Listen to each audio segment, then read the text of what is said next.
Bienvenidos amigos y amigas de Latinoamérica y el mundo. Soy Daniel De Vita y es un placer darles la bienvenida una vez más a este espacio y en este dúplex especial porque estamos transmitiendo en simultáneo con nuestro querido Diego en la lucha, que ahí lo tienen en pantalla. ¿Cómo estás, Diego? Hola Daniel, un gusto estar aquí en este espacio que es tuyo y mío, ¿no? Porque estamos en dúplex y bueno, feliz de poder ayudar un poquito a Latinoamérica a romper este cerco mediático y con este invitado tan especial. Presentalo vos, querido Diego. ¿A quién tenemos hoy? Bueno, tenemos con nosotros a Gerardo Torres Zelaya, secretario internacional del Partido Libre de Honduras. ¿Cómo está Gerardo? Saludos, Diego, Daniel, muchas gracias por la invitación. Saludos a toda la gente que nos mira y nos escucha. Un abrazo fuerte desde aquí, desde el corazón de Centroamérica, desde Honduras.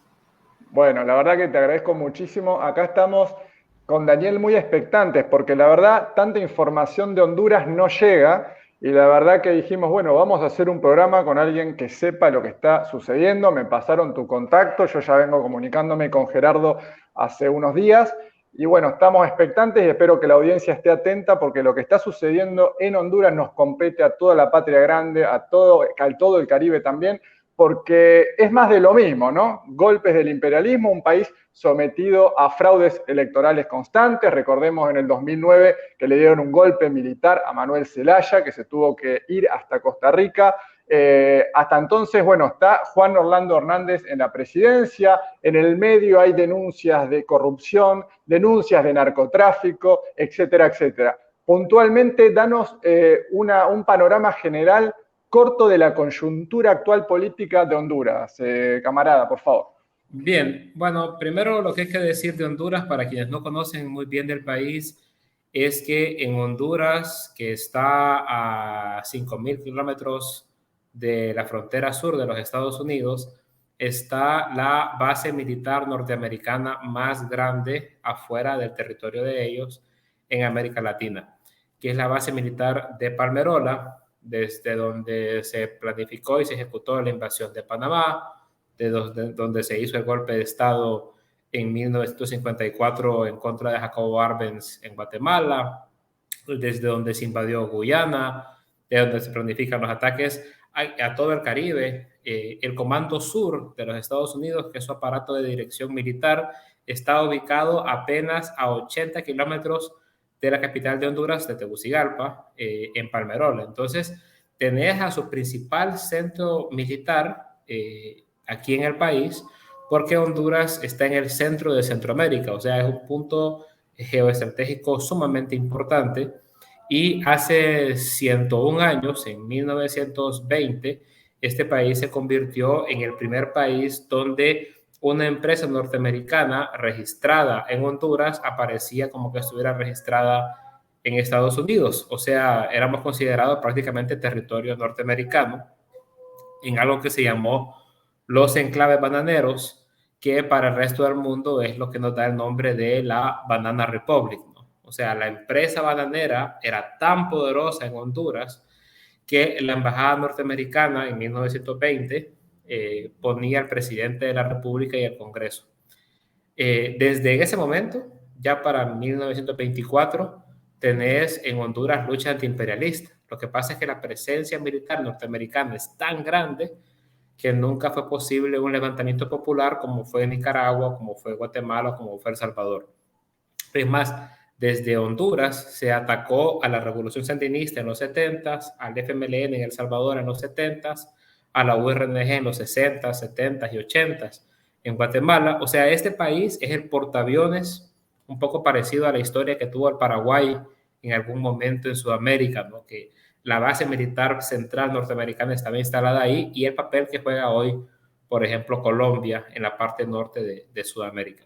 Pues eso es Honduras, ¿no? Es un centro geoestratégico muy poderoso que en el año 2009 tuvo un rompimiento porque un presidente que vino del Partido Liberal, un partido custodiado históricamente por los norteamericanos, que es el presidente Manuel Zelaya Rosales, se rebeló en contra de los norteamericanos, firmó el tema de Petrocaribe, firmó el tema del ALBA, y esa izquierda, de la que venimos muchos que hoy somos parte del partido, dirigida por gente bastante joven. Yo tenía 24 años cuando se dio el golpe de Estado, hace 12 años. Acompañamos a Zelaya en aquel levantamiento en contra de los intereses norteamericanos que terminó en un golpe de Estado y en la extracción de Zelaya del país. Él regresó 3 años después. Gerardo, te Sí, interrumpo un segundo ahí porque me parece muy importante. Tenemos mucha gente del otro lado que quizás conocen, o sea, la figura de Cristina Fernández de Kirchner, a Evo Morales, a Lula da Silva, a Rafael Correa o a Andrés Manuel López Obrador. Y Rafael Zelaya cumplió esa función como el líder popular en Honduras. Y me gustaría, así muy breve, antes de continuar con el panorama general, que nos cuentes un poco quién fue Manuel Zelaya y por qué fue tan importante su gesta al punto tal de que haya recibido un golpe de Estado. Bien, lo hablábamos afuera de micrófonos. En Honduras hay mucha población apellido Zelaya. Hay una migración del País Vasco muy grande. Y Manuel Zelaya es de esa primera migración, o sea, ese señor, su familia, es uno de los principales terratenientes de Centroamérica, o sea, son dueños de valles enteros heredados desde la corona española, y por eso es que él llega a ser presidente de Honduras. O sea, un socialista, un luchador popular no llega a ser presidente de Honduras porque ocupa el permiso de los bancos, de los empresarios y de la Embajada de los Estados Unidos. Pero él, como tiene todo ese trasfondo y toda esa y tradición familiar, llega a ser presidente, pero estando en la presidencia, algo muy parecido a lo que pasó en Argentina con el caso de Néstor o lo que pasó en Correa, en Ecuador, que no es tanto un planteamiento socialista de entrada, pero sí es antineoliberal. Zelaya empieza a caminar, a frenar los embates del neoliberalismo. Y eso en Honduras es algo que nunca había pasado por, como les mencionaba, la historia de tradición y de control de los norteamericanos acá. Gerardo, discúlpame ahí que hago un paréntesis. Más allá de esto de asociarse en el ALBA, en Petrocaribe, de Zelaya, esto de proponer una constituyente, ¿fue el punto de quiebre para este golpe militar? Ahí, esta alianza con Hugo Chávez, en definitiva, ¿no? Con las mismas propuestas que iba haciendo Chávez. Mira, ya venían varias cosas. Por ejemplo, si te puedo mencionar 3 cosas que fueron graves para la relación norteamericanos y aquel gobierno. Una es que nosotros, Zelaya estuvo en el poder 3 años y medio. La izquierda tradicional, histórica de ese país, de la cual nosotros somos herederos, nos enfrentamos 2 años contra Zelaya. O sea, chocamos contra él. Hubo tomas de calle, esto, porque él seguía la fórmula neoliberal. Cuando él rompe la fórmula neoliberal y empieza a prohibir las privatizaciones, él encuentra en Petrocaribe una solución a un problema que no le daban los gringos. Y era que acá las transnacionales de los combustibles te venden combustible al estado de Honduras como que te la vendieran a un carro. O sea, con todos los agravantes, con todos los impuestos, con todos los cargos. No te lo venden como de un estado a otro. O sea, no te lo venden a precio de búnker, sino que te lo venden a precio de bomba. Honduras tenía el precio más alto de los combustibles y Zelaya le propone a los gringos que los gringos le vendan a él directamente a precio de búnker. Y los gringos le dicen que no se pueden meter con la ESO, Texaco, Chevron. Y Chávez le dice, yo sí puedo. Entonces ahí empieza el quiebre. O sea, ahí empieza el camino de Zelaya en contra del tema neoliberal. Después para la privatización del sistema de agua pública, después para la privatización de los puertos, después para la privatización de la telefonía celular y telefonía móvil. Y avanza en un acercamiento con esa izquierda. Ya dejamos de estar tan confrontados. Él hace una mesa de diálogo y en la mesa de diálogo salen 2 cosas que para mí fueron fundamentales para la historia de este país, en lo bueno y en lo malo. Uno es la salida de la base militar norteamericana del territorio hondureño, que ya les expliqué la importancia que tiene geoestratégicamente. Zelaya dice, vamos a dejar de ser un territorio ocupado, queremos que nos regresen nuestra base y le vamos a dar un plazo, como fue el Canal de Panamá, para que se retiren. Y lo otro es la Asamblea Constituyente, para crear una constitución que no sea como la que tenemos actualmente, que está enmarcada en la lógica neoliberal. Esas 3 cosas, parar las privatizaciones, pedir la salida de la base y crear la constituyente, hacen que los norteamericanos, después de que se había anunciado que los golpes de Estado eran cosas del pasado, hagan un golpe de Estado en Honduras que se convierte en el inicio de lo que ellos mismos ahora denominan la restauración conservadora, que fue retomar el terreno que el socialismo del siglo XXI y los gobiernos progresistas habían tomado hace un momento. Acuérdate que para 2009 ya pasó Mar del Plata, ya fracasó el ALCA, ya está instalado el ALBA, ya están ganando muchos gobiernos progresistas y es Honduras donde Estados Unidos no se podía permitir perder también a Honduras. Ahora, es interesantísimo esto, Daniel, lo que está contando, ¿no? Hugo Chávez en el medio de estas negociaciones fue un punto de quiebre entre Honduras y Estados Unidos y un giro de Zelaya con respecto a políticas económicas. Fue fundamental entonces el tema de Petrocaribe. Ahora, yéndonos puntualmente ahora, porque vi algunos titulares de Honduras, el tema electoral, a fin de año tenemos elecciones, a fines de noviembre, si no me equivoco. ¿Qué está pasando puntualmente con el poder electoral en Honduras? Contanos eso porque es muy importante. Bueno, hasta el golpe de Estado habían dos partidos políticos, el Partido Liberal y el Partido Nacional, tutelados por los norteamericanos. Después del golpe de Estado aparece el Frente Nacional de Resistencia Popular y ahí es cuando entramos nosotros, digamos, ya como generación. Y entonces vos tenés hoy que la dirigencia del Partido Libre, que se funda en 2012, o sea, 3 años después del golpe de Estado, heredero del Frente de Resistencia, tiene una dirigencia que anda por la generación de Zelaya, que anda por los 65 años, y otra dirigencia que andamos por los 30 a 40 años. Entonces, tenés una dirigencia bastante joven que tenemos un partido que supera el 1.000.000 de votos, y en una población donde votan 5 millones es una fuerza política muy grande. Nosotros ganamos la elección del 2013 y ganamos la elección del 2017. Sin embargo, utilizando las armas, utilizando la violencia y con la intervención de los Estados Unidos, se ha mantenido el Partido Nacional en el poder. El Partido Nacional, para ponerte una referencia así muy a la ligera, pero para tener una referencia, es un poco lo que pasaba en Vietnam con el gobierno títere de Saigón, ¿no? Es un gobierno que no existe. O sea, el Vietcong había ganado esa guerra 10 años antes, pero los norteamericanos tenían un gobierno tutelado, protegido y controlado por ellos. El gobierno de Honduras es la minoría de este país, no alcanza ni el 20% de popularidad, pero tiene todo el respaldo norteamericano y todo el respaldo militar de la base militar de Palmerola. Por eso siempre caigo otra vez a la base, porque la base en este país es determinante para todo lo que pasa en la política. Sin embargo, luego de 12 años del golpe de Estado, el Partido Libertad y Refundación, el Partido Libre, que es el que nosotros representamos, ha crecido de tal manera que ya fue imposible para la Unión Europea y para los mismos Estados Unidos seguir negándonos la participación en los aparatos electorales. Entonces, donde históricamente habían 2 partidos, ahora vemos 3. El Partido Liberal, de donde venía Zelaya, se nos ha acoplado a nosotros en alianza para enfrentar y vencer al oficialismo, que es el Partido Nacionalista o el Partido Nacional de Honduras. Pero el Partido Nacionalista, el Partido Nacional, por el tema de los fraudes del 13 y el 17, tiene mayoría en el Congreso. Entonces, como el aparato electoral los ponen aprietos, porque en unas elecciones medianamente transparentes es imposible que detengan el triunfo de Libertad y Refundación, han hecho 2 cosas en el Congreso Nacional. Por una parte, hasta el día de hoy no han aprobado el presupuesto para las elecciones, que tuvo que haberse aprobado hace 2 meses, porque las elecciones son en 4 meses.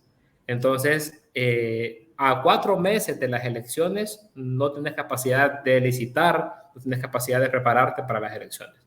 Tienen secuestrado el presupuesto por una condicionante. Ellos no quieren que tengamos transmisión en tiempo real de resultados. En Honduras, vos llenás un acta electoral en la que vos tenés 100 votos y yo tengo 20, pero cuando llega a Tegucigalpa, yo tengo 200 votos y vos tenés 30. Porque además, quien moviliza las actas electorales son nada más y nada menos que las Fuerzas Armadas de Honduras, que son un apéndice de las Fuerzas Armadas de los Estados Unidos. Entonces, para evitar ese trasiego de actas y esa manipulación en el trayecto de las actas, que fue lo que nos costó 13 y 17 haber ganado y que nos hayan robado las elecciones, queremos hacer transmisión por una tablet en la que vos llenas el resultado y llega en tiempo real.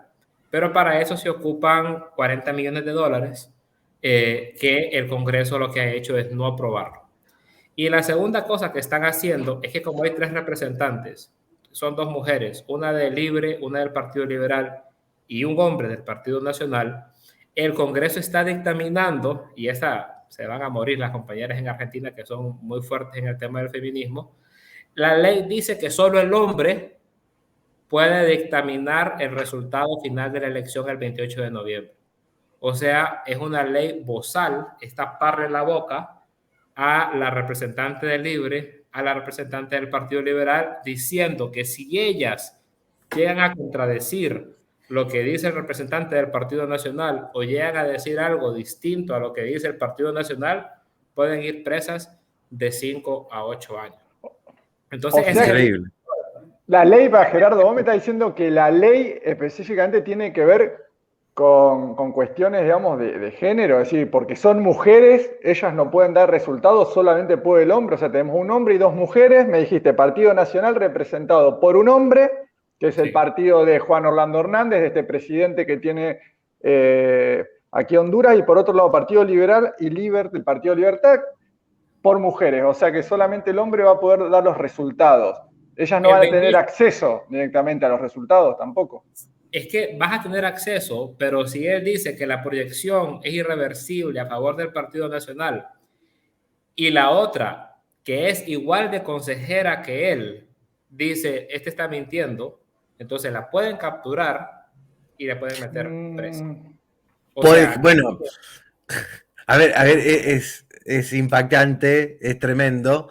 ¿Qué nombre utilizan ustedes, Gerardo, en Honduras para calificar el estado de situación del país? ¿Dictadura, protectorado? ¿Qué palabra califica para esto? Porque, a ver, es increíble. O sea, no te dan el presupuesto, cuentan los votos como ellos quieren, manejan el resultado como ellos quieren, y te ponen que si sos mujer no podés dar el resultado y el único que hay es hombre y son ellos. Digo, prácticamente es una farsa total. Claro.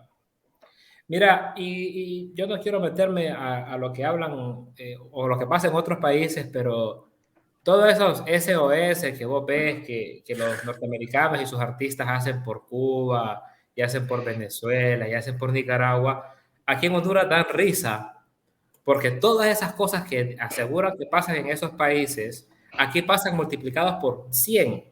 Y aquí no hay SOS, aquí no hay nada, porque al final lo que pesa aquí viene un demócrata, por ejemplo, viene la congresista Norma Torres, hija de migrantes guatemaltecos, y se refiere sobre la corrupción en Honduras, ¿no? Y dice, en Honduras hay corruptos. Inmediatamente vienen las Fuerzas Armadas norteamericanas y el Departamento de Estado y el Pentágono y la mandan a callar.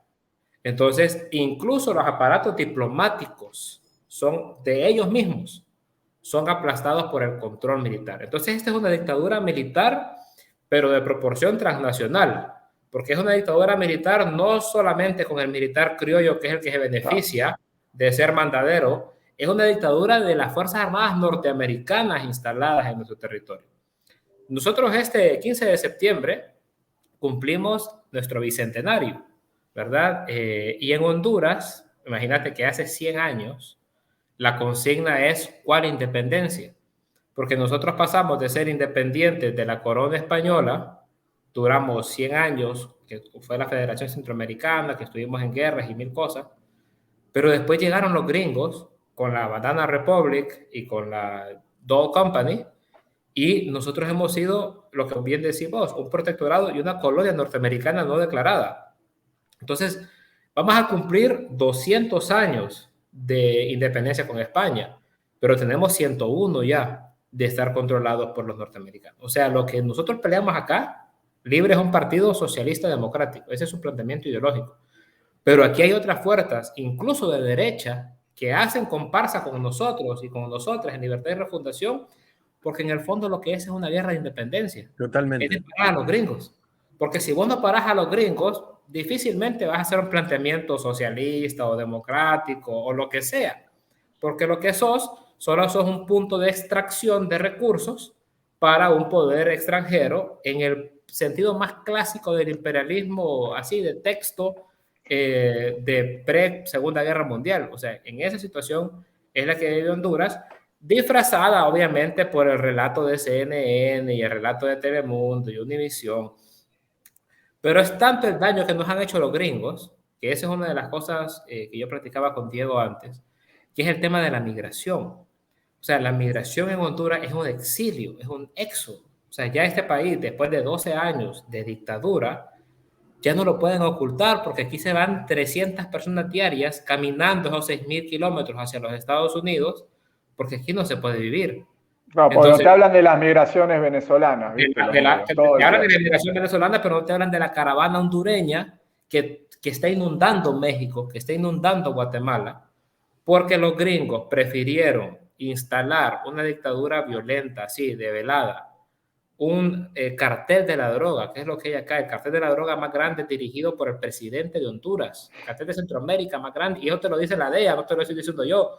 La única razón por la que no está preso es porque es presidente de un país, el hermano de él ya está preso en Nueva York, pero los gringos prefieren, y esto es para un libro, los gringos prefieren una dictadura, narcodictadura militarizada antes de permitir que un partido amigo de Chávez o socialista llegue al poder. O sea, la razón por la que estos tipos en estos 12 años han podido hacer todo lo que hicieron es porque los halcones paranoicos de la Guerra Fría norteamericana prefieren que estén este montón de delincuentes a permitir que un partido que es mayoritario, pero que tiene el pecado de ser socialista, llegue al poder. Gerardo, antes de continuar, porque bueno, el tema del narcotráfico y la migración son dos temas muy importantes, déjame resaltar algo que dijiste que es fundamental y que esto va mucho más allá de la ideología y que ustedes están dando una batalla de independencia, que entiendo que en Honduras es mucho más visible, pero esa segunda independencia es por la que tenemos que luchar todos nuestros pueblos, estamos todos sumergidos en esa lucha y creo que Honduras es una de las caras más visibles de eso, donde es más obscena y es más promiscuo el colonialismo y ese tutelaje del que vos nos mencionás. Pero esto es importante y también ocurre, habría que ver en qué proporción, pero en Venezuela hay un montón de personas que son absolutamente conservadoras en sus ideas políticas, pero tienen muy, muy claro que es la soberanía de Venezuela o los intereses de los Estados Unidos de Norteamérica. Tu compromiso con tu patria, tu compromiso con tu nación, trasciende después cómo organizas esa sociedad. Primero libres, primero soberanos, primero independientes, y después, en todo caso, dialogaremos o nos mataremos para ver qué organización le damos a ese Estado. Pero primero tiene que ser un Estado soberano. ¿Por qué es tan difícil entender eso, trascender la cuestión ideológica, cuando incluso en Honduras, me imagino, que el pueblo no decide nada, no es que la pugna para decidir es si te vas más para allá, más para acá, se distribuye mejor, se distribuye peor, no hay nada que decidir porque las decisiones se toman en otro lado.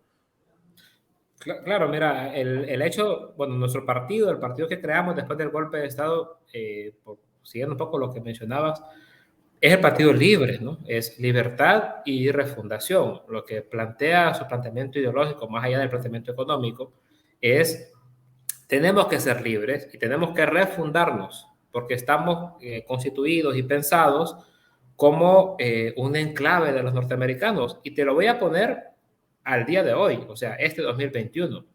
La propuesta política por la que los compañeros y las compañeras están peleando es en contra de un absurdo que se llaman las ciudades modelo o las zonas especiales de desarrollo económico.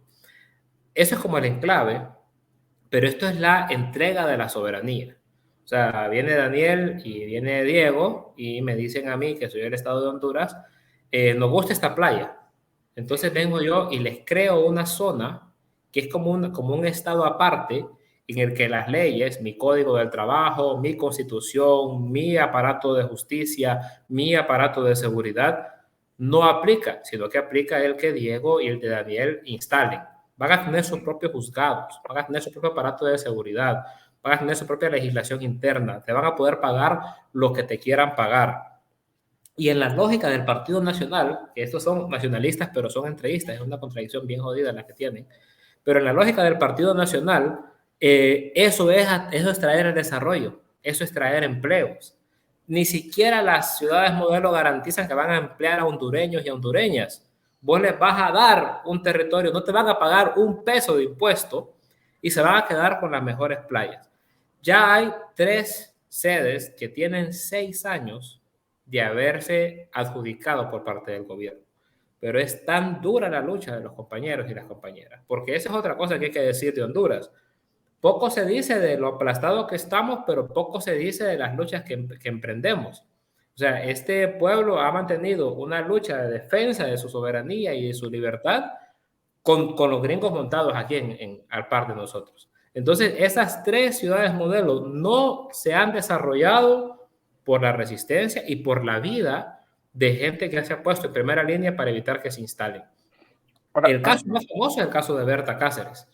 Que Berta se esté enfrentando a una transnacional que quiere poner una mega represa y llega a tal punto en el que la asesinan. Y la diferencia de Berta con los cientos y miles de gente que matan en este país por ese tipo de lucha y de defensa del territorio es que Berta había ganado el Goldman Prize.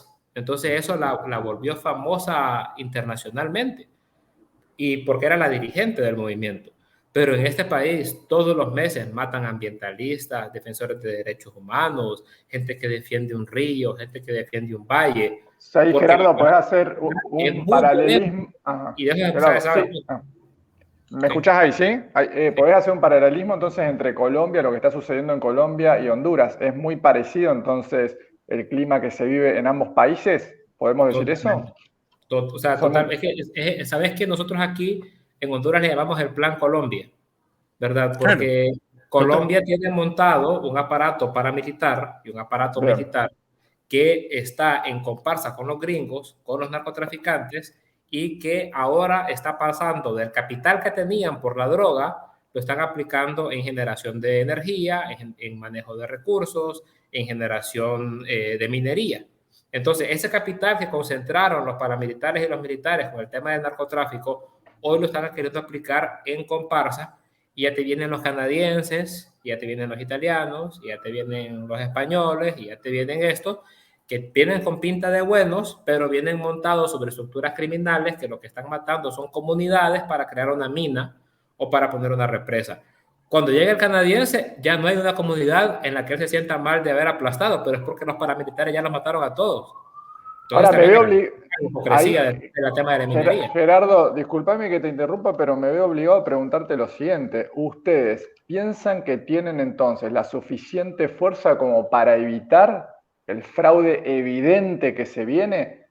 ¿Cómo sigue esto? Porque me estás haciendo una descripción perfecta de lo que sucede en Honduras. Me estás diciendo que los militares están con los gringos, que los gringos tienen su base, que, bueno, había una oligarquía consolidada, evidentemente, una narco-oligarquía en Honduras, pero ¿cómo sigue esto? O sea, mi cabeza está tratando de ver qué pasa ahora. Sí, mira, es un proceso, ¿no? Son 12 años. En 2013 teníamos los votos, pero no teníamos mucha experiencia electoral, ¿no? Éramos un partido donde algunos venían del Partido Liberal, pero los demás veníamos de la Noche Popular, que acompañamos a Zelaya cuando le dan el golpe de Estado. Yo no voté por Zelaya cuando él llegó a ser presidente, yo me enfrenté a Zelaya, pero a lo largo de su presidencia yo terminé junto con Zelaya creando un partido, pero no teníamos experiencia electoral, o sea, y hay que decirlo, nos hicieron una manipulación en la mesa muy fuerte. En 2017 habíamos aprendido, pero no habíamos logrado entrar en los aparatos electorales. Y ganamos, pero después nos pusieron a los militares en la calle y nos tardó 5 días, 6 días poder estar a nivel nacional entre iguales. Nos enfrentamos 2 meses con los militares, pero el tipo que llevábamos como candidato, que era de estos sectores que te digo son de derecha, pero son antiimperialistas, que era el candidato que llevábamos a la presidencia, los mandaron a llamar de Washington, le dijeron no sé qué, y cuando regresó dijo, se acabó. Esta vez tenemos capacitación electoral, tenemos representación en los aparatos electorales, y nuestra candidata es la esposa de justamente Manuel Zelaya, es Xiomara Castro. Ella es la candidata a la presidencia. Mira, si aquí te enseño la camisa, esto dice Instituto de Formación Política Ideológica. Esta es una cosa que nosotros creamos hace 3 años, justamente aprendiendo los errores del 17.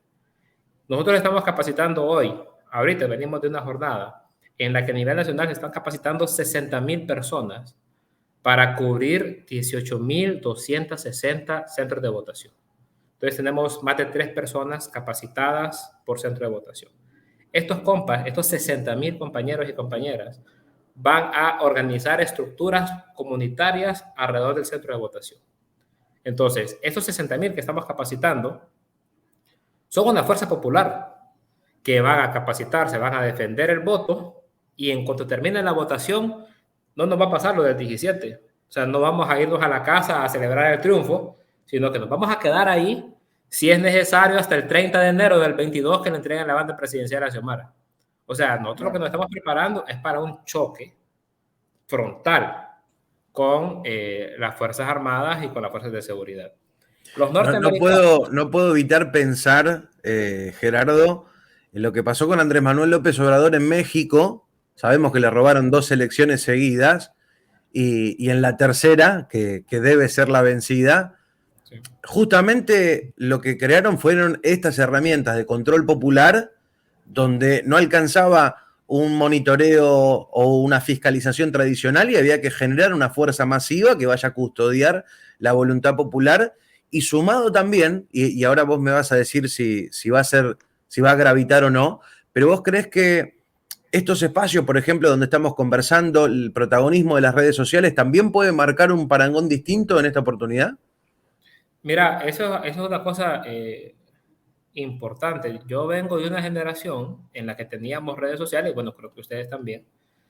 Como dicen, a ojo de buen cubero, creo que estamos cercanos en la misma generación. Que veníamos en la que las redes sociales son un complemento de lo que te da la televisión. Pero al final tenés el periódico, tenés la televisión y tenés la radio. Los chicos que van a votar por primera vez hoy, o este año, este noviembre, 28 de noviembre, tenían 8 años cuando se dio el golpe de Estado. Tenían 7 años cuando se dio el golpe de Estado. Estos chavos y estas chavas no conocen otro Honduras que no sea la Honduras del golpismo, la Honduras de la profunda militarización, la Honduras del narcoestado. Estos muchachos, todo es por redes sociales. Entonces, pasan conectados escuchando radios argentinas, pasan leyendo periódicos españoles, los que están más politizados, ¿no? Tenemos un movimiento estudiantil universitario que cuando se levanta paraliza todo el país. Y esos chavos por primera vez van a votar ahora. Entonces, estos muchachos, que son la base fundamental de esa estrategia que estamos haciendo justamente, ya no tienen la lógica del televisor y el aparato mediático controlado, ¿no? O sea, ya su discusión es colectiva, es por redes sociales.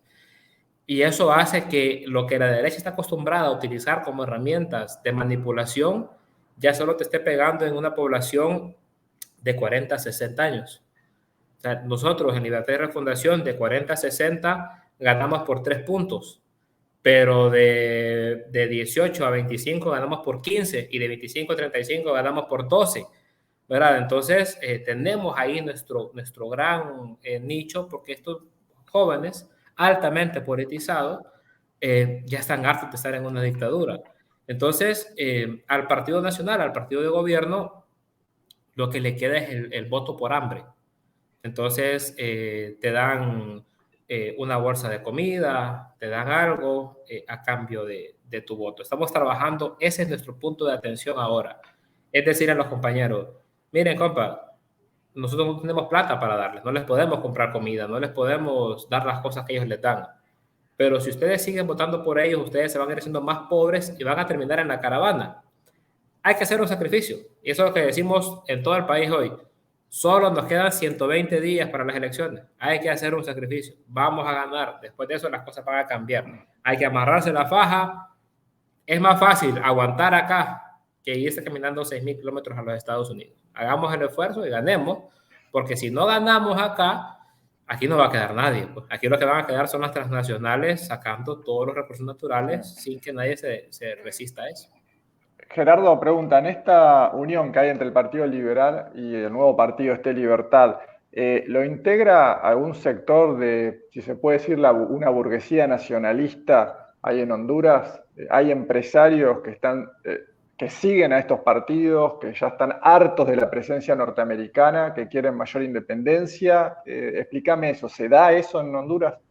Mira, el Partido Liberal está dividido en dos partes. Digamos que hay una parte del Partido Liberal que nos está acompañando en los aparatos electorales y que nos está acompañando a nivel local. En Honduras tenemos 298 alcaldías. Hasta ahora Libre tiene 30 alcaldías, los liberales tienen 70 alcaldías, son 100 por todas, y las demás están mayormente en el Partido Nacional, pero también distribuidas.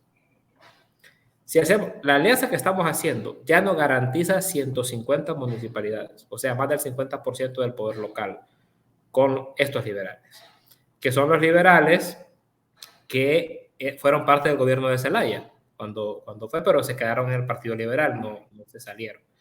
Eso sí tienen una posición más antiimperialista, tienen una posición más frontal. Los otros liberales, que también son oposición, estos son los que creen que la tesis es convenzamos a los gringos que nos dejen llegar, ¿verdad? Entonces hacen mucho lobby con los demócratas, hacen mucho lobby en Washington y logran cosas interesantes, ¿no? Por ejemplo, yo no puedo negar que la estrategia de ellos ha permitido que se investigue más a profundidad el tema del narcotráfico, porque ellos, como son parte de esa burguesía que bien mencionas, están más seguros que lo que haga un periodista hondureño que si dice este es narco, ese mismo día lo van a matar, ¿no? O sea, en este país estás hablando del país más violento para ejercer el periodismo y para ser ambientalista de América. O sea, aquí vos andás hablando mucho y no tenés la protección suficiente, te matan. Pero si vos sos el empresario no sé qué y estudiaste en Estados Unidos y tenés amigos demócratas, estos liberales, nuestra apuesta, y todavía no es una realidad, pero es una apuesta política, es que en 2 meses, en septiembre, octubre, que ya estemos a 1 mes y medio de las elecciones, podamos terminar de acercarnos y hacer un bloque de alianza final para garantizar que la victoria sea apabullante y que ellos sean parte de eso. Pero son, en un país controlado tanto por otro país, siempre están los que te dicen es que la idea no es las armas, ni la violencia, ni la confrontación. Hay que llegar a un acuerdo con los gringos, ¿no? Nosotros sí estamos un poco más separados. Bueno, pero es un poco la ingeniería electoral, digo, ustedes que están tan cerca y tan tutelados desde el país latinoamericano más lejano a los Estados Unidos, el Frente de Todos, que actualmente nos gobierna con Alberto Fernández y con Cristina Fernández de Kirchner, es un poco una alianza como la que vos nos estás planteando entre los sectores que ocuparon el kirchnerismo, de la gesta en contra del ALCA y todas las transformaciones con Hugo Chávez, y sectores que nos abandonaron cuando nos pusimos más picantes con el antiimperialismo. Claro, pero el Frente de Todos también cambia mucho quién lo dirige, ¿no? Quién está a la cabeza. O sea, cambia claro. Entonces nosotros lo que planteamos y es un acuerdo ahí más o menos de caballeros, digamos, dando la mano a finales de septiembre, octubre, quien esté encabezando las encuestas debería ser quien termine encabezando el proceso, ¿no? Entonces, si yo no estoy encabezando, yo me plego a vos y garantizamos el triunfo. De eso no hay nada escrito, de eso nosotros estamos cuidando mucho de eso, estamos dejando que ellos desarrollen su campaña. Nosotros lo que les vamos a garantizar es nuestra estructura y la defensa del voto. Ya las encuestas, ya la opinión pública, ya es una cosa que vamos a medir. Si fuera hoy, Xiomara es la candidata y Libre en cabeza y estamos dispuestos a hacer un bloque amplio. Pero vamos a ver qué pasa en 2 meses y por ahí estamos pensando que puede ser el camino. Ahora, la gente que te está escuchando en este momento, ¿no? Que tome conciencia de lo que está hablando Gerardo. Está diciendo, estamos decididos a controlar estas elecciones, estamos decididos a que se respete el resultado final de las elecciones, vamos a estar en la calle, sabemos que los gringos tienen prácticamente el control de la estructura estatal, ¿no? En su totalidad, pero nosotros estamos decididos y organizados a defender esto. Un poco me retrotrae a lo que pasó con Pedro Castillo en Perú, ¿no? La diferencia es que Perú no tiene este bagaje histórico del golpe a Zelaya, que todavía ustedes lo tienen muy fresco, ¿no? Para Perú es algo muy nuevo, para ustedes yo diría que tienen la ventaja de que Zelaya estuvo, de que ganó y que ahora se vuelven a reorganizar. es muy fuerte porque, a ver, la justicia está controlada evidentemente por el poder real. ¿Y qué pasa si estas mujeres hablan, dan su opinión? Esto me hablabas del poder electoral y las meten presas, ¿no? O sea, me estoy imaginando en este momento el peor escenario de todos. O sea, que la gente tenga conciencia de que se están viviendo estos tiempos en Honduras. Mira, nosotros vamos a convocar a la calle esta semana justamente porque esa propuesta no la vamos a permitir, ¿no? Eso de que le pongan un bozar a las compañeras, eso no va a pasar nunca. Pues entonces hay un llamado a la calle. Todas las cosas que hemos ganado, el hecho de que ellas estén en el consejo, el hecho de que tengamos representación en el Registro Nacional de las Personas, de que hayamos hecho un censo nuevo, de que ahora la mesa tenga un tipo de control distinto, todo eso fueron luchas de calle. O sea, no nos han dado una sola cosa. Todo lo que tenemos ha sido ganado enfrentándonos y dándonos duros en la calle. Qué bueno que decís lo de Pedro Castillo porque nos pareció muy interesante que los compañeros de Perú que han seguido este proceso en Honduras y que por aquí han estado algunos como observadores, ahora que llegan al poder, invitaron al presidente Zelaya, invitaron a Manuel Zelaya, no invitaron a Juan Orlando Hernández, o sea, no invitaron al presidente oficial de Honduras, al que tiene ahí los gringos y al que tiene ahí los militares. Invitaron a Manuel Zelaya y él estaba al par de Duque de Colombia, ¿no? O sea, entre los presidentes. Y ese es un mensaje que aquí ha pegado muy fuerte, ¿no? Es Perú diciendo, es posible, ¿no? Es posible vencer a Keiko Fujimori, ¿no? Es posible vencer al Partido Nacional. La clave de Perú también está en la unidad absoluta de los sectores que quieren un cambio, ¿no? O sea, en romper ese divisionismo que a veces es infantil y que hace que le hagamos el trabajo más fácil al enemigo. Y yo creo que el mensaje de Perú aquí ha pegado bien, como pegó el de Andrés Manuel, porque es, si nos juntamos todos y todas, no tienen oportunidad. Si entramos con 3 bloques de la izquierda separados y 2 de los progresistas separados, la derecha esta, que además en Honduras es profundamente evangélica, profundamente clerical, se parece mucho a la lógica de Bolsonaro en Brasil, ¿no? El tipo de gobierno así, cerrado, antimujer, ¿no? Así, una cosa así, desastrosa. Prácticamente un absolutismo monárquico falta, ¿viste? Dios Claro, lo puso en el poder a Bolsonaro, faltaría eso nada más. Ahora, qué importante el mensaje de AMLO, ¿no es cierto? Hace unos días cuando dijo es hora de reemplazar a la OEA, habló del cipallismo de la OEA, qué importante, porque es como que se empiezan a alinear los astros de alguna manera y el momento de Honduras es el 2021, ¿no? Tenemos a un AMLO de alguna manera transformándose allá arriba, al ladito del imperio, en una punta de lanza no de transformación ahora, porque esta transformación viene en realidad desde el 98, desde el nacimiento de Chávez hacia adelante, pero bueno, está tomando la posta como un país tan importante, con 120 millones de habitantes, una potencia económica latinoamericana, con un Brasil que está quizás muy cerquita de volver y retomar un rumbo.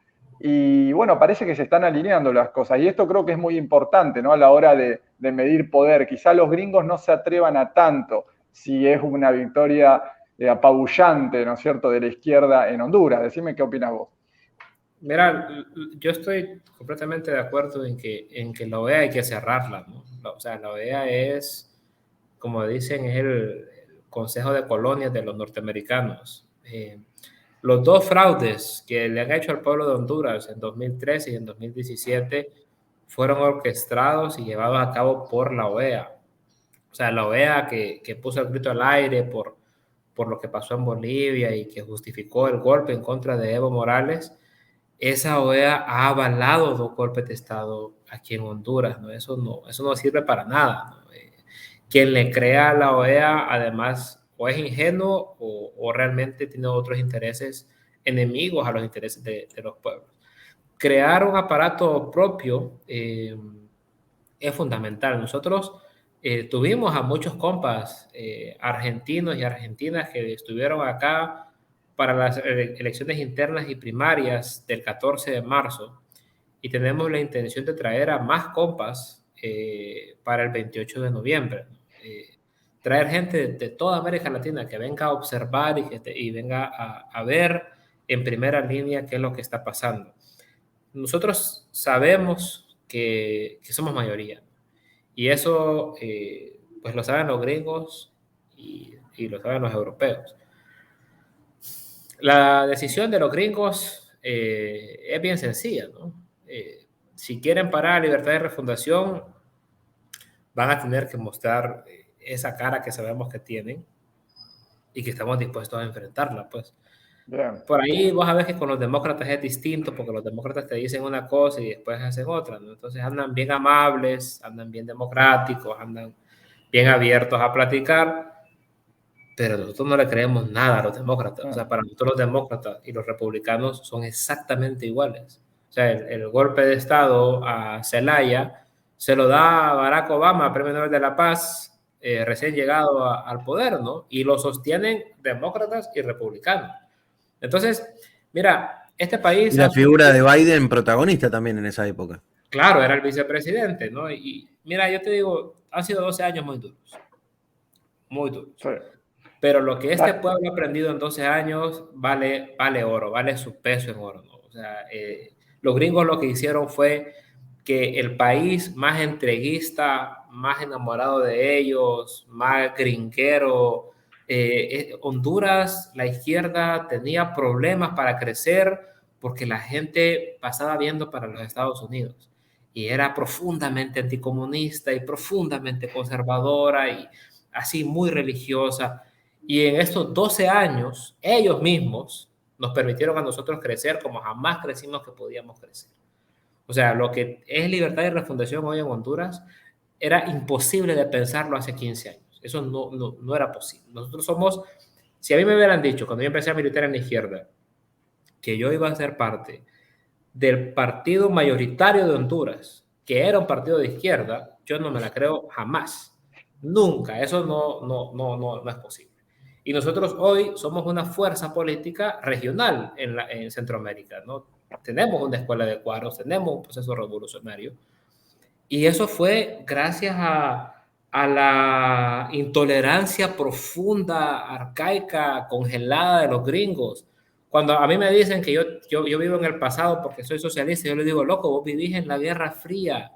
O sea, vos nos atacás a nosotros porque crees que nos comemos a los niños. ¿Qué crees? ¿Que soy ateo o qué? O sea, vos vivís en una película de los 60. O sea, eso que decís vos, Gerardo, es muy interesante. Ahora te doy el pase a vos, Daniel, para que preguntes, para que cierres, si querés, que la verdad es interesantísimo lo que está diciendo. Está para quedarse horas hablando con Gerardo, pero fíjate vos que es muy interesante el análisis, porque a nivel internacional, si uno ve lo que ha logrado la OTAN, Estados Unidos, metiéndole sanciones continuas a China, Rusia, Irán, a Venezuela, a Cuba y a todo aquel que se imponga, ¿qué logró?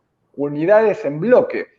Y es realmente algo que no va a poder romper Estados Unidos o las élites, ¿no? que se esconden detrás del poder de Estados Unidos, la Reserva Federal, los grandes banqueros, las transnacionales. Han logrado lo impensado, que Rusia se junte con China, que Irán se transforme en potencia industrial, militar, ahora Irán ayudando a Venezuela también y a Cuba junto con Rusia. O sea, esto lo logró el propio imperialismo, que los pueblos adquieran conciencia a través del sufrimiento que ellos generan. La verdad que es increíble. Pero bueno, Daniel, te dejo a vos cerrar, manejar el final de la entrevista a vos.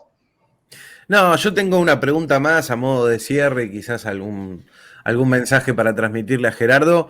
Me interesa mucho esto que planteaba de la Guerra Fría y lo discutíamos mucho, lo conversábamos mucho con nuestra gente mientras transcurría la campaña de Pedro Castillo, de cómo esa lógica...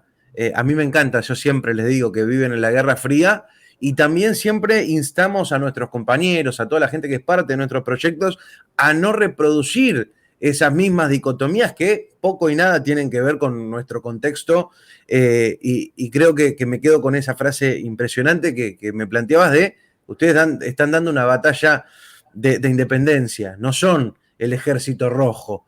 Ustedes son el ejército hondureño que busca su libertad y su independencia y ahí se diluyen todas las divisiones sociales que podemos tener y que son válidas y que son para plantear, pero todo tiene un orden y todo tiene un momento y cuando vos no tenés soberanía, cuando vos no tenés un Estado soberano, discutir y matarse por esas cosas, digo, falta todavía para eso. Gerardo, a modo de cierre me gustaría preguntarte, ¿qué sentís vos por un lado cuando ves el tenor represivo del Estado de Honduras, cuando pensás en todo esto que nos estás contando, y sobre todo el hondureño de a pie, que no está tan politizado, esos hombres y mujeres trabajadores y trabajadoras, ¿qué sienten cuando ven estas caravanas, cuando sufren toda esta opresión y en la prensa internacional se habla de Venezuela, se habla de Cuba?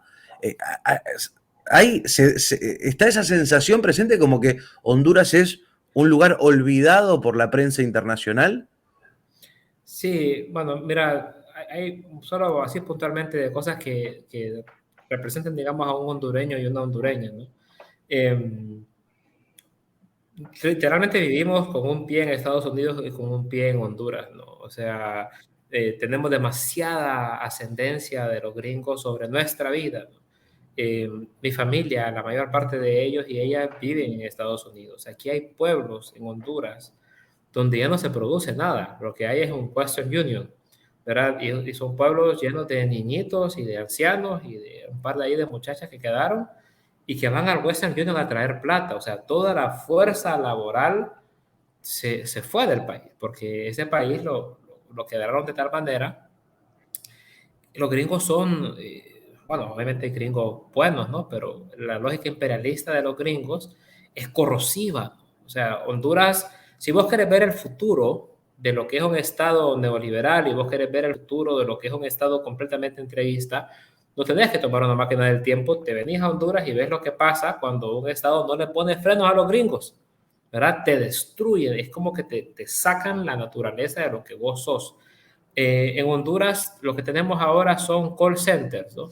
De miles de muchachos clase media que hablan en inglés y hablan muy bien el inglés y que trabajan para Amazon o trabajan para Apple o trabajan para... ¿Les pagan? Nada les pagan. O sea, es un trabajo de miseria y estos muchachos, como hablan inglés, tienen un estatus, pero solamente es imaginario, pues porque viven, son pobres, ¿no? Este país, según el mismo estado de Honduras, ya está en el 70% de la pobreza, ¿verdad? Con el 35% del territorio concesionado. O sea, el 35% del territorio de Honduras es propiedad de mineras, hidroeléctricas, enclaves y lo que quieras de otros países. Y el 70% de la población vive en pobreza. El campesino y la campesina, que es el sector más pobre histórico de este país, ya no tienen que comer, porque antes al menos se venían a la ciudad y eran guardias de seguridad o trabajaban en las casas como trabajo doméstico. Ya eso no es posible porque la clase media ahora es pobre. Entonces, si la clase media es pobre, ¿cómo te contrata? Entonces, por eso tenés a 300 personas todos los días caminando. Vos vas a encontrar más hondureños migrando, cruzando México o cruzando Guatemala, que es lo que los vas a encontrar en las aldeas o muchos municipios de este país. Si vos le decís a los gringos, es bien sencillo. Este país necesita un cambio político para frenar esa hemorragia profunda que tiene. Hay que hacerle un torniquete. Y ese torniquete no lo puede hacer el Partido Nacional. Pero ahí está viene el problema de los gringos y volvemos al tema de la Guerra Fría. A mí me toca hacer mucho lobby con los gringos y me toca hablar mucho con la izquierda gringa que es muy valiente y llegamos con los compas con Black Lives Matter y con el movimiento de la diversidad sexual y esto y le decimos a los gringos hagamos un cambio político. Esto ya no puede seguir. Y los gringos te dicen, pero es que ustedes son amigos de Chávez, ustedes son amigos de Daniel Ortega. Y yo le digo a los gringos, y es que yo te pregunto si vos sos amigo de Arabia Saudita, o yo te pregunto si vos le preguntás qué es lo que hacen. O sea, ¿por qué me estás juzgando a mí por mis relaciones? O sea, eso es justamente la incapacidad del gringo de verme como un igual. O sea, me está viendo como algo tutelado. Y es, si yo te dejo llegar a vos, ¿qué garantías tengo yo de que te vas a portar bien? Y nuestra respuesta es ninguna, porque las decisiones que nosotros tomemos son nuestras. O sea, no tenemos que darle garantías en cero a los gringos, lo que tenemos que hacer es vencer, porque al final es una guerra de independencia. Y cierro con lo siguiente. A nosotros en Honduras nos dicen los catrachos, porque cuando vinieron los filibusteros británicos, a querer tomar el control de Centroamérica y convertirla en colonia británica después de que nos independizamos de España, fue con un tipo muy famoso que se llama William Walker, que era un pirata británico que fue presidente de Nicaragua y que avanzaba hacia Honduras. En Honduras, las tropas sobrevivientes del ya en ese momento muerto general Francisco Morazán se levantaron en armas, guiados por un italiano que se vino de pelear con Bonaparte, enamorado de Morazán, a pelear con Morazán, que se llamaba Antonio Satruch. Entonces los Satruch, o la tropa de Satruch, se levantó en armas, agarró al filibustero y en el puerto de Trujillo lo fusilaron. Y ahí se acabó el tema de la invasión británica. Por ser los seguidores de Satruch, se nos dijo satrachos y hoy nos dicen catrachos. Entonces, cuando vos te preguntan de dónde viene que a los hondureños nos digan catrachos, es porque tenemos en la sangre el tema antiimperialista. Dormido por 100 años, pero despertado por el golpe de Estado y hoy convertido en una fuerza política que no va a parar hasta que saquemos a los gringos. Xiomara es presidenta en enero del 22, pero aquí vamos a acelerar realmente hasta que veamos que esa base militar se vaya del país. Gerardo, creo me voy a permitir hablar también por Diego. Estamos, pero inmensamente complacidos, impactados por todo lo que nos contaste, por la lucidez, por la claridad, por el coraje, por la valentía. Digo, escuchándote y simplemente escuchándote y sin hacer un análisis muy sesudo, escucho tanta convicción que no tengo ninguna duda de que Honduras va a vencer. Así que me gustaría hacer el compromiso público de que cuenten, pero completamente con nosotros, nuestros espacios, nuestra influencia, nuestro tiempo está enteramente a disposición del pueblo hondureño en esta patriada que tienen por delante y también le pedimos a la gente del otro lado que se comprometan, estés en el país que estés, somos el pueblo latinoamericano, somos la patria grande y podemos hacer mucho, muchísimo por Honduras, podemos hacer mucho por visibilizar todas estas cosas y por colaborar con nuestro granito de arena en esta guerra de independencia que tienen por delante los hondureños. Así que por mí, nada más. Diego. Bueno, la verdad un placer. No mucho que agregar a tus palabras, un placer estar aquí con Gerardo, con vos, Daniel. Bueno, también quiero decir que acá en mi canal Diego en la Lucha, abajo en la descripción va a estar el link de Daniel, ¿sí? De Daniel Levita W, vayan, suscríbanse a su canal y viceversa también va a salir. Exactamente, está saliendo al mismo tiempo en ambos canales, así que para darle también más visibilidad a Honduras y lo que está pasando ahí y en el resto también de países, porque esto es una tarea de vida con Daniel que tenemos, que nos encanta, porque esto es justicia, esto es darnos paz al espíritu, porque estamos hartos de las canalladas y las mentiras de estas corporaciones mediáticas que tanto mal nos hacen a los pueblos. Así que acá cierro y les mando un gran abrazo a ambos. Gracias, Daniel. Gracias, Diego. Un abrazo a todos que nos escuchan y nos ven. Y aquí estamos a la orden. Igual, de parte de los hondureños y las hondureñas con los que yo trabajo, les aseguro que estamos a sus órdenes para lo que ustedes necesiten. Creemos que es la misma lucha en diferentes latitudes, pero la misma lucha. Muchísima fuerza, che. Venceremos. Venceremos.